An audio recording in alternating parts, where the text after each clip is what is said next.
আপনারা শুনছেন B Bangla TV নিউজের পডকাস্ট। আমি আপনার হোস্ট শ্রেয়া। আজকের বিশেষ পর্বে আমরা বলবো একটি সাহস, আত্মত্যাগ আর দেশপ্রেমে ভরা অভিযানের কথা, অপারেশন সিন্দুর।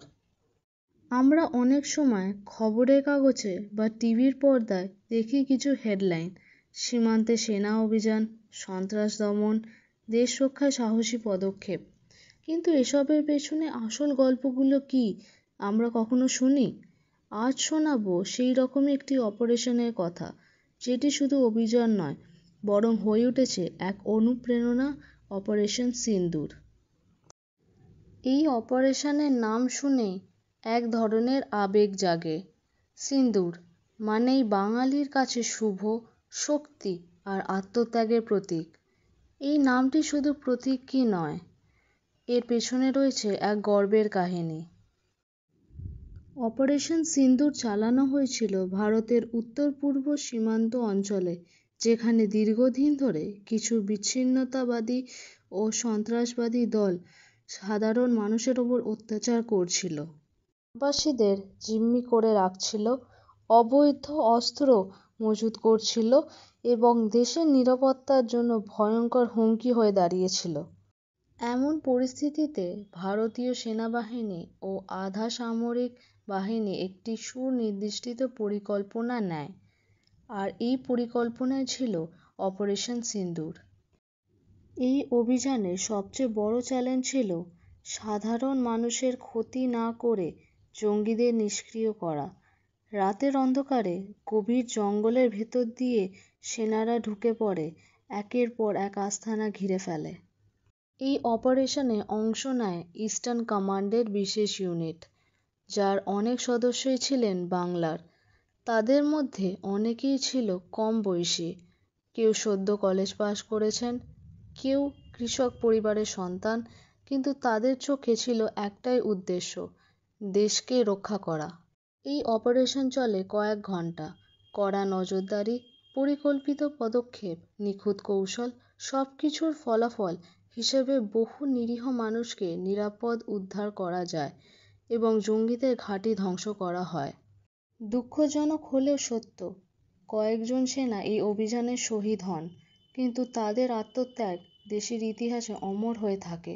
সেনাদের সাহসিকতা শুধু দেশের জন্য গর্বের নয়, বরং আমাদের নতুন প্রজন্মের জন্য একটা বড় শিক্ষা। তারা দেখিয়ে দিয়েছেন, দেশকে ভালোবাসা মানে শুধু পতাকা নাড়ানো নয়, প্রয়োজন হলে জীবনটা উৎসর্গ করা। এই অপারেশনের আরেকটি বিশেষ দিক ছিল একটি সম্পূর্ণরূপে নিস্তব্ধ গোয়েন্দা তথ্য ও কৌশলের ওপর নির্ভর করে পরিচালিত হয়েছিল। বিদেশি সাহায্য বা বাহ্যিক চাপ ছাড়াই সেনারা প্রমাণ করে দিয়েছিল ভারতীয় বাহিনী নিজের শক্তিতে আত্মনির্ভর। আজ আমরা যখন সোশ্যাল মিডিয়ায় pride to be an Indian লিখি, তখন আমাদের মনে রাখা উচিত এই গর্বের পেছনে আছে হাজারো শহীদের বলিদান, আর অপারেশন সিন্দুর এই বলিদানের এক উজ্জ্বল উদাহরণ। এটা শুধু সেনাবাহিনীর জন্য গর্ব নয়, এটা গোটা বাংলার গর্ব। কারণ এই অভিযানে যারা নেতৃত্ব দিয়েছেন তাদের অনেকে ছিলেন বাংলারই ছেলে। তারা দেখিয়ে দিয়েছেন সাহস, মেধা আর দায়িত্ববোধ একসাথে থাকলে অসম্ভব কিছুই না। আজকের এই পডকাস্টের মাধ্যমে আমরা তাদের শ্রদ্ধা জানাতে চাই, যারা এই অপারেশনে অংশ নিয়েছেন, শহীদ হয়েছেন বা আহত হয়ে আজও বেঁচে আছেন। তাদের সাহসিকতা যেন আমাদের অনুপ্রেরণা হয়, যেন আমাদের মধ্যে থেকেও কিছু মানুষ ভবিষ্যতে দেশের সেবায় এগিয়ে আসে। এই সব গল্প শোনার পর আমাদের মনে হয়, হ্যাঁ, আমরা ভাগ্যবান এমন এক দেশের নাগরিক হতে পেরে, যেখানে অপারেশন সিন্দুরের মতো মিশন হয়, যেখানে বীর সন্তানেরা নিজেদের রক্ত দিয়ে দেশকে রক্ষা করেন। এই ছিল আজকের পডকাস্ট, অপারেশন সিন্দুর।